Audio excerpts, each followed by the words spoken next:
हसणं होईल सोपं, जीवन होईल खास। पलूस आणि परिसरातील नागरिकांच्या आता दाताच्या उपचारासाठी सांगली, कोल्हापूर, पुणे, मुंबईची धावपळ थांबणार।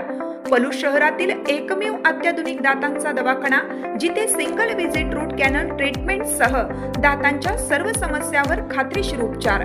डॉक्टर प्रणव सचिन सुतार यांचे smile studio multi speciality dental clinic, Bhosale plaza, new ST stand समोर, पलूस। अपॉइंटमेंटसाठी संपर्क 72 72 82 72 27 आणि 87 93 75 16 25। कृष्णा नदीतील उपसाबंदी आदेश तात्काळ रद्द करा, अन्यथा रास्ता रोको आंदोलनाचा इशारा।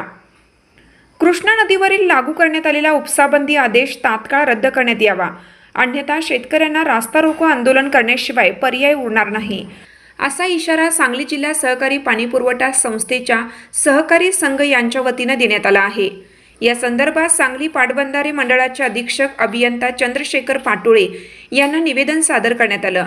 यावेळी महाराष्ट्र राज्य इरिगेशन फेडरेशनचे अध्यक्ष आमदार अरुण लाड यांनी दूरध्वनीद्वारे संबंधित अधिकाऱ्यांशी संवाद साधून शेतकऱ्यांच्या अडचणी मांडल्या। निवेदनात म्हटले आहे की कृष्णा नदीतील उपसाबंदी आदेशानुसार दिनांक 4 जून ते 7 जून 2026 या कालावधीत 3 दिवसांसाठी उपसा बंद ठेवण्यात आला असून दिनांक 8 जून ते 11 जून 2026 या कालावधीत उपसा सुरू ठेवण्यास परवानगी देण्यात आली आहे। मात्र गत वर्षी समाधानकारक पाऊस होऊन धरणे पूर्ण क्षमतेने भरलेली असतानाही अधिकाऱ्यांच्या योग्य नियोजनाअभावी नदीपात्रात अपेक्षेपेक्षा अधिक पाणी सोडण्यात आल्याने सध्या धरणांमध्ये पाणी टंचाईची परिस्थिती निर्माण झाली असल्याचा आरोप करण्यात आलाय। यापूर्वी आमदार अरुण लाड यांच्या उपस्थितीत झालेल्या बैठकीत अधिकाऱ्यांनी योग्य नियोजनाची ग्वाही दिली होती, मात्र सद्यस्थितीत कोणतेही प्रभावी नियोजन झालेलं नाही। समन्यायी पाणी वाटप धोरणाच्या नावाखाली शेतकऱ्यांच्या बागायती पिकांचे नुकसान करून पाणी पुढे अलमट्टी धरणाकडे जाऊ देण्याचा निर्णय अयोग्य आहे। तसेच महावितरणकडून सध्या 8 तासांऐवजी केवळ 6 तास, तोही खंडित व अपुऱ्या दाबाने वीज पुरवठा होत असल्याने प्रत्यक्षात 4 ते 5 तासच कृषी पंप चालत आहेत।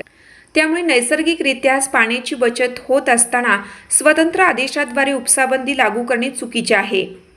बागायती पिकांचे नुकसान टाळण्यासाठी उपसाबंदी आदेश तात्काळ मागे घ्यावा, अन्यथा कायदा सुव्यवस्थेचा प्रश्न निर्माण झाल्यास प्रशासन जबाबदार राहील, असा इशारा देण्यात आला।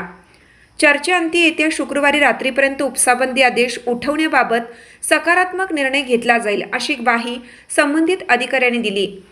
यावेळी सांगली जिल्हा इरिगेशन फेडरेशनचे उपाध्यक्ष JP लाड, अशोक पवार, विश्वास पवार, बाबूराव लागरे, विजय पाटील, प्रदीप कुमार पाटील, JB पाटील, डॉक्टर नरेंद्र खाडे तसेच विविध पाणीपुरवठा संस्थांचे पदाधिकारी उपस्थित होते।